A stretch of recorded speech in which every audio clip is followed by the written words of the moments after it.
రేవంత్ రెడ్డి తమ్ముడు ఇప్పుడే న్యూస్లో చూశాను.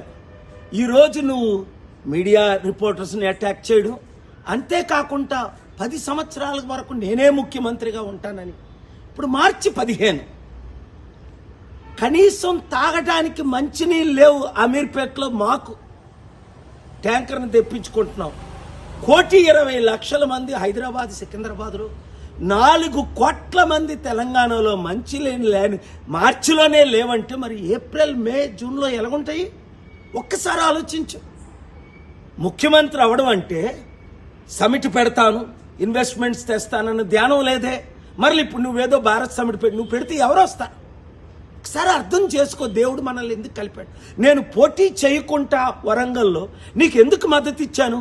రాష్ట్రాన్ని బాగు చేయడానికి, అప్పులు తీర్చడానికి, అభివృద్ధి చేయడానికి, మంచి చేయడానికి. మరి నువ్వేం చేస్తున్నావు? బీజేపీ వాళ్ళు గెలిపిస్తున్నావు. అలాగే రాహుల్ గాంధీకి, కాంగ్రెస్కి మూటలు మోస్తున్నావు అని అందరూ చెప్తున్నారు.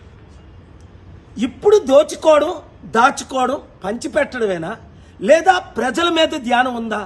నిరుద్యోగులు ఆత్మహత్య చేసుకుంటున్నారు, రైతులు ఆత్మహత్య చేసుకుంటున్నారు, మంచినీళ్ళు లేకుండా ప్రాబ్లమ్స్ అవుతున్నాయి, విద్యా వైద్యం అన్నది కనిపించట్లేదు. 15 నెలల్లోనే నువ్వెంత ఫెయిల్డ్ ముఖ్యమంత్రి అయితే, ఒక అన్నగా, శాంతి దూతగా, నీ అడ్వైజర్గా నాకెంత బాధేస్తుంది.